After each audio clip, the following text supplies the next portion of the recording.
Death of A partner chapter में एक payment by annuity method और joint life and individual life policy बचा हुआ है। तो पहले हम लोग joint life policy question number 13, 14, 15 बीच में छूटा हुआ था, उसको पढ़ लेते हैं। Joint life policy and individual life policy क्या होता है? साझेदारी संस्था अपने साझेदारों के लिए दो तरह से इंश्योरेंस पॉलिसी खरीदती है।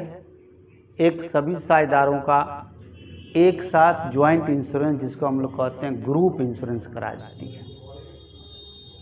और एक तरीका है कि सब साझेदार का अलग अलग इंश्योरेंस कराया जाए। ज्वाइंट का मतलब हुआ सब साझेदार का एक साथ इंश्योरेंस करा दिया गया है, और इंडिविजुअल लाइफ पॉलिसी का मतलब हुआ कि सब साझेदार का अलग अलग इंश्योरेंस कराया गया। तो इसका पैसा कैसे मिलता है इंश्योरेंस कंपनी से?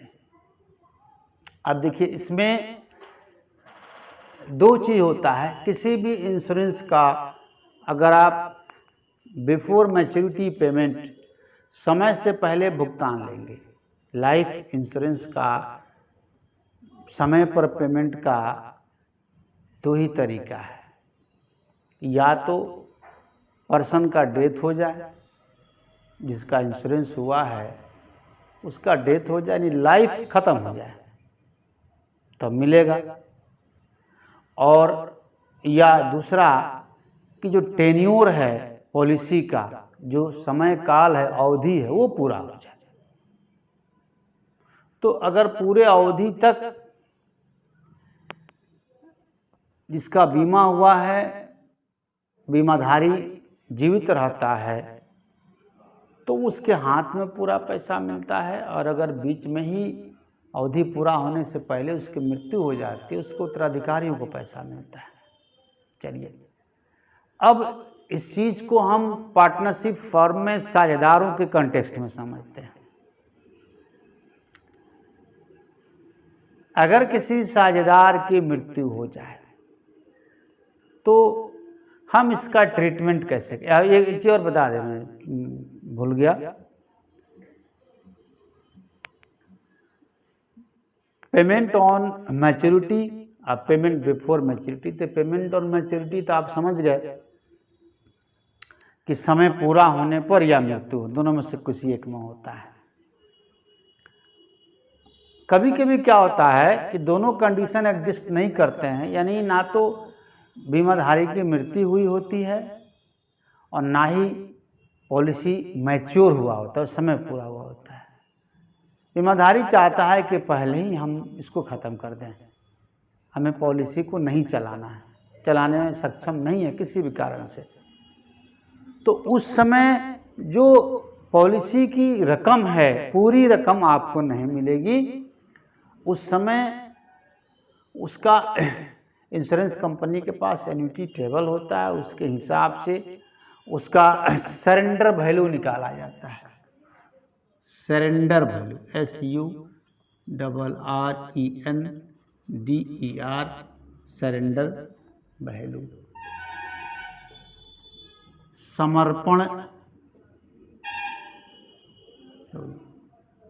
समर्पण मूल्य, यानी कम पैसा आपको मिलता है। अब आते हैं इस चीज को हम डिसीज्ड पार्टनर, मृत साझेदार के कॉन्टेक्स्ट में समझते हैं, संदर्भ में समझते हैं। जब किसी साझेदार की मृत्यु होगी तो उस समय आपको ये देखना है कि ज्वाइंट लाइफ पॉलिसी ली गई है या इंडिविजुअल लाइफ पॉलिसी ली गई है। अगर ज्वाइंट लाइफ पॉलिसी ली गई है तो जिस साझेदार की मृत्यु होगी उसमें तो उसका ज्वाइंट लाइफ पॉलिसी ली गई है, और किसी एक साझेदार की मृत्यु होती है तो फिर उस समय पूरा पैसा नहीं मिलेगा, सरेंडर वैल्यू ही मिलेगा। अब आते हैं इंडिविजुअल लाइफ पॉलिसी ली गई है तो जिस साझेदार की मृत्यु हुई उसके पॉलिसी का पूरा पैसा मिलेगा और बाकी का सरेंडर वैल्यू मिलेगा। चलिए अब आते हैं, पहले ज्वाइंट लाइफ पॉलिसी का ट्रीटमेंट क्या करेंगे। जिसमें मुख्य रूप से 3 लेखे हैं, आप इसको समझें। सबसे पहला लेखा है insurance company account DR to joint life policy account.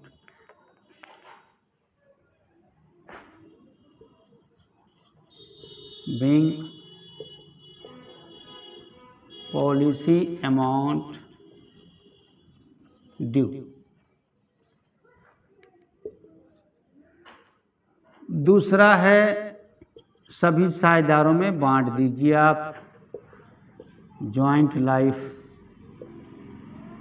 Policy account DR to all partners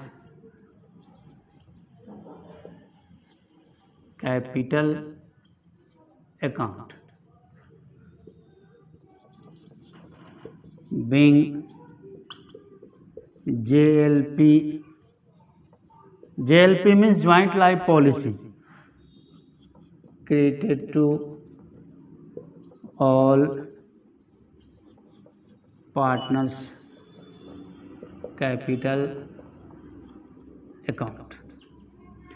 तीसरा है bank account DR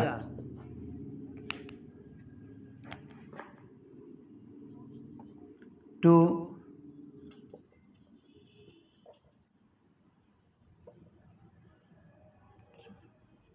insurance company account. being JLP amount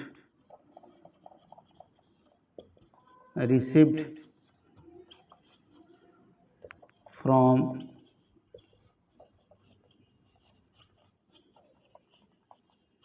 insurance company.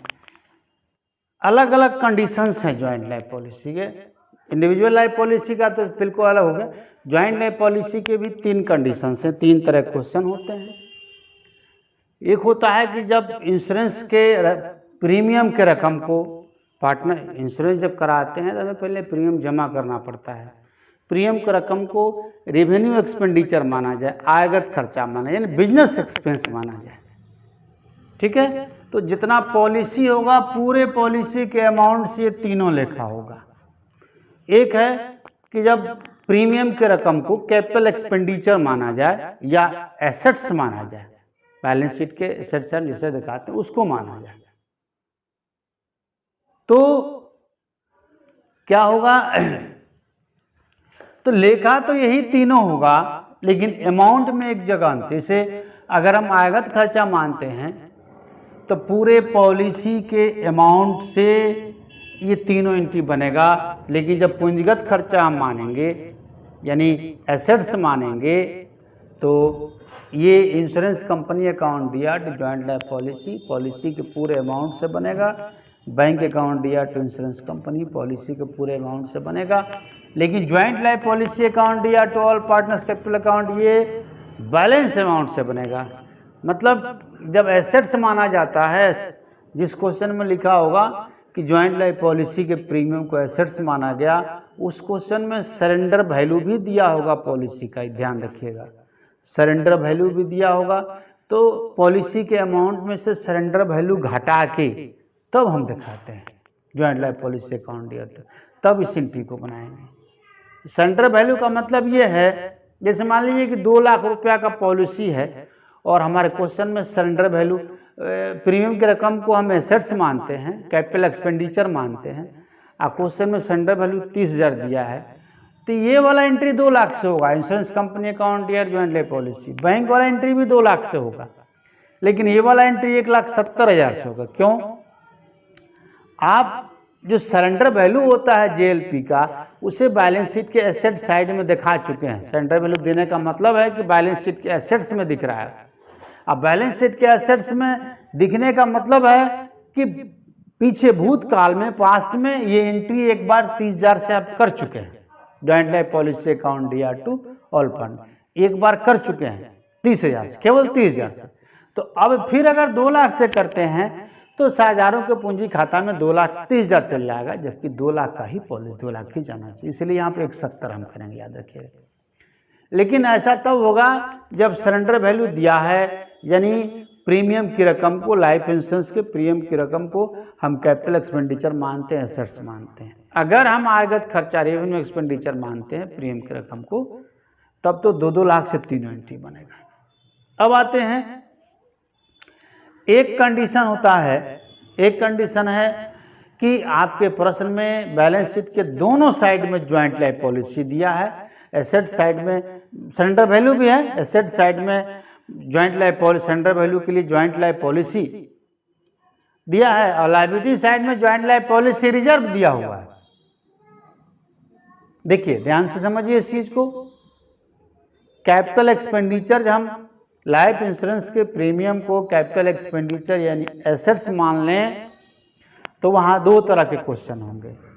एक होगा कि केवल बैलेंस शीट के एसेट साइड में joint life policy surrender value दिया है, तो इसका मतलब ये हुआ, यानी भूतकाल में ये एंट्री एक बार पहले हो चुका है, joint life policy account DR2 all partners capital. लेकिन दूसरा कंडीशन है एसेट्स मानने में कि बैलेंस शीट के दोनों साइड में ज्वाइंट लाइफ पॉलिसी दिख रहा है, एसेट साइड में ज्वाइंट लाइफ पॉलिसी लिखा है, लायबिलिटी साइड में ज्वाइंट लाइफ पॉलिसी रिजर्व लिखा है। ठीक है, तो अब ध्यान दें, इसका मतलब हुआ कि भूतकाल में joint life policy account DR2 all partners capital account entry नहीं हुआ है। भूतकाल में joint life policy account DR2 joint life policy reserve account entry, यानी कैपिटल अकाउंट में नहीं गया अभी भी हो। तो फिर वैसी स्थिति में हम, ये बैंक वाला तो एंट्री नहीं, ये वैसी स्थिति में पहले जो हमने बैलेंस शीट के दोनों साइड में दिखाई दे रहा है, लायबिलिटी साइड में ज्वाइंट लाइफ पॉलिसी रिजर्व और एसेट साइड में ज्वाइंट लाइफ पॉलिसी, उसको कैंसिल करने का एंट्री बनाएंगे joint life policy reserve, JLP reserve account DR2 JLP joint life policy account, ये कैंसिल करने का हो गया। कैंसिल करेंगे, फिर ये एंट्री करेंगे, फिर ये एंट्री करेंगे, बैंक वाला एंट्री आप बैंक वाला, चलिए ये भी मैंने एक एंट्री यहां पर आपका बढ़ जाएगा, ये ध्यान रखना आपको। अब इसके प्रश्नों पर हम आते हैं, क्वेश्चंस पर आते हैं।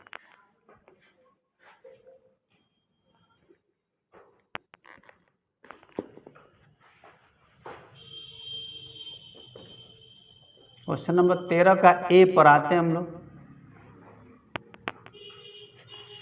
इसमें 3 पार्टनर है, A, B, C, 5:3:2 का अनुपात में लाभ हानि बांटते हैं। फर्म के पास 40,000 का ज्वाइंट लाइफ पॉलिसी है, 2400 वार्षिक प्रीमियम के सामान्य व्यवसायिक व्यय माना जाता है, एंड इंश्योरेंस प्रीमियम 2400 दिया जाता है हर साल, और उसको रेवेन्यू एक्सपेंस मानते हैं। चलिए, यानी ये तीनों एंट्री बनेगा। पॉलिसी 40,000 की है तो 40,000 तीनों एंट्री बनेगा। प्रीमियम कितना दिया है ये इससे कोई मतलब नहीं है। 1/9/2018 को C को मृत्यु हो जाती है और 1/1/2019 को दावे की वसूली हो जाती है, पैसा मिल जाता है इंश्योरेंस कंपनी से। तो आते हैं हम लोग कौन कौन सी एंट्री बनाएंगे। पहला एंट्री बनाएंगे insurance company account DR2 joint life policy account, being policy amount due to insurance company 40,000। चलिए दूसरा वाला एंट्री बनाते हैं। Joint life policy account DR 40,000 कौन कौन से पार्टनर हैं? ए बी सी 3 है, 5 3 2 में। तो टू ऑल पार्टनर कैपिटल यानी to A's capital account, to B's capital account,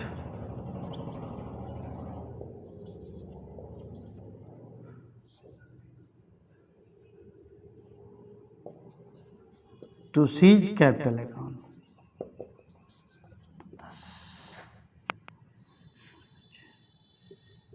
20,000, 12,000, 8,000। being JLP amount credited to all partners, ऑल हटा दें, केवल पार्टनर से लिखिए, partners capital account in their profit sharing ratio of 5:3:2।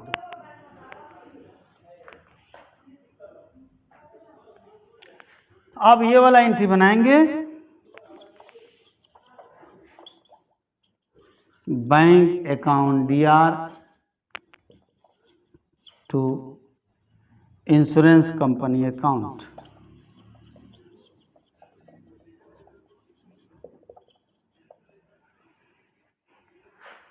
$40,000।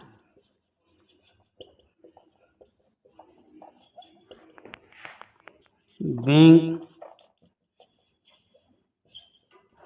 JLP amount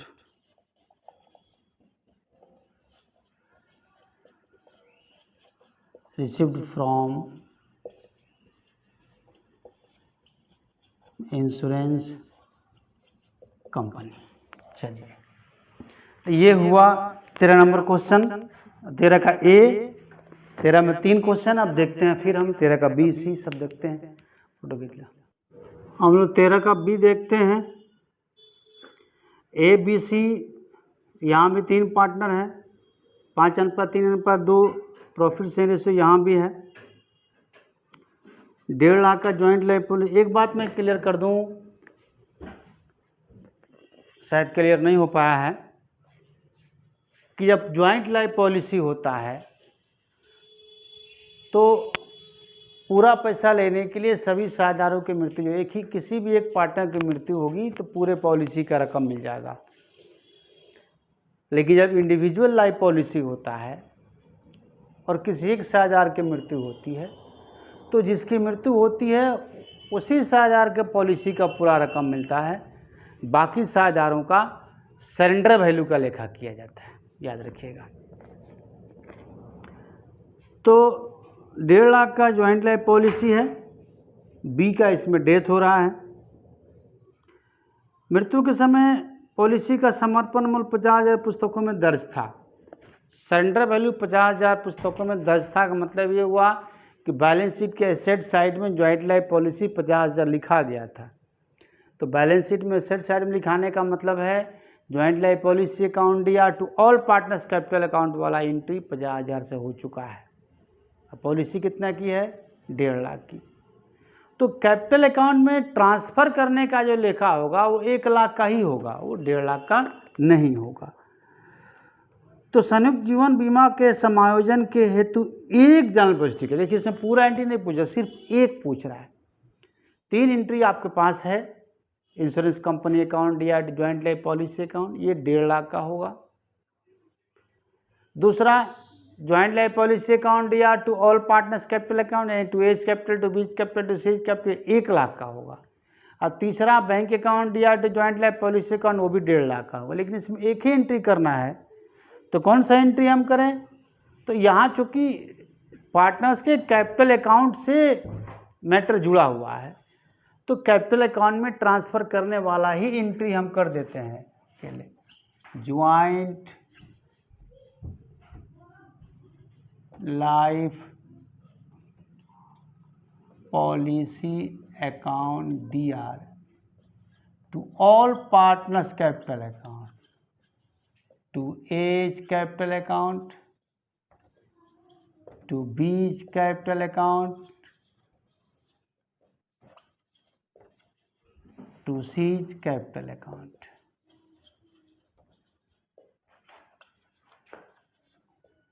एक लाख से हो, क्योंकि 50,000 से पहले ही हो चुका है entry.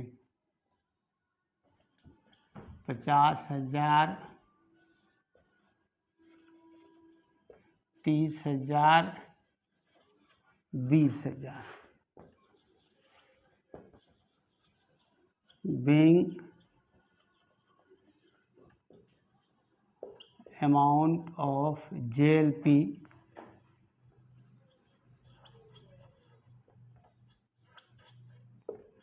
credited to all partners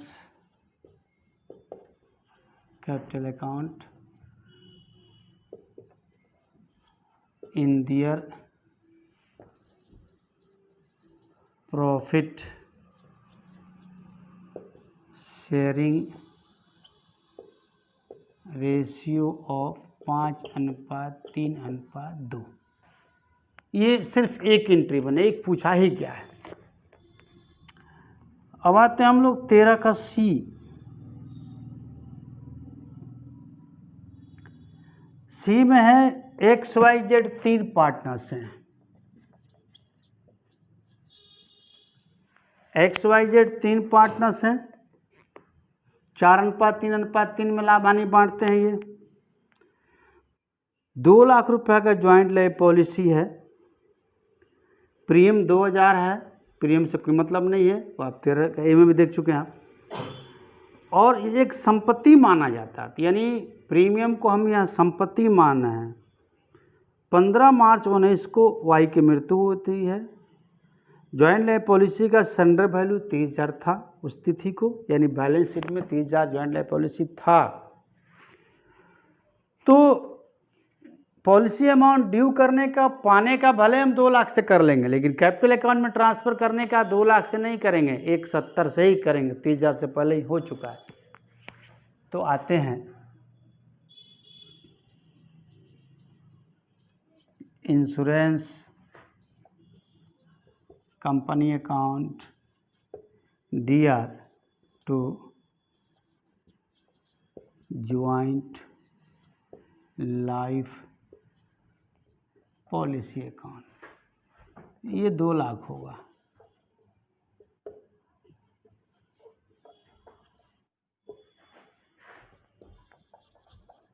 being JLP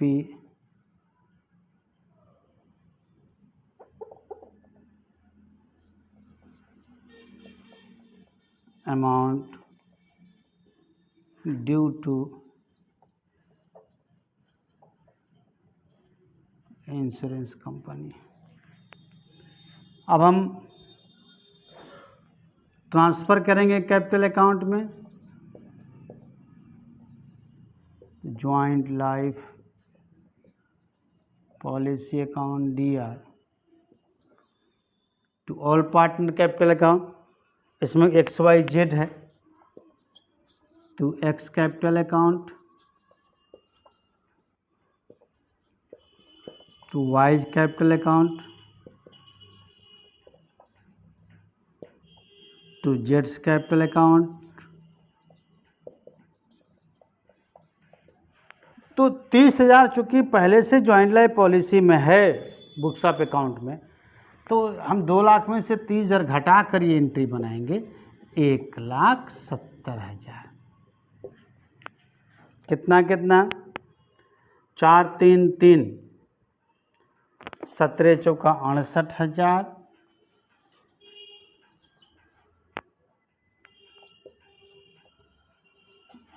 51,000, 17 तियाँ 51,000।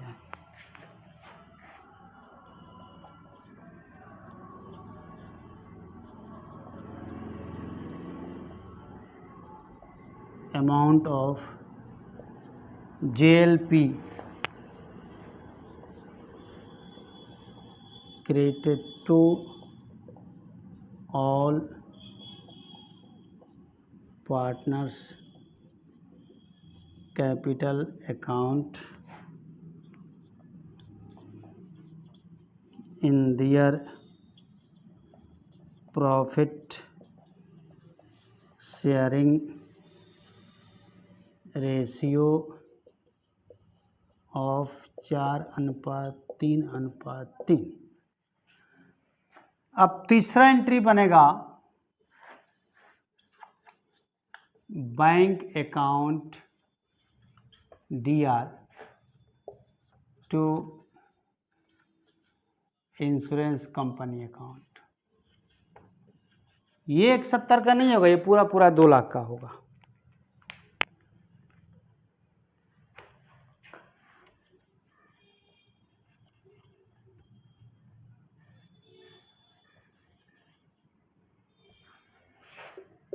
being JLP amount received from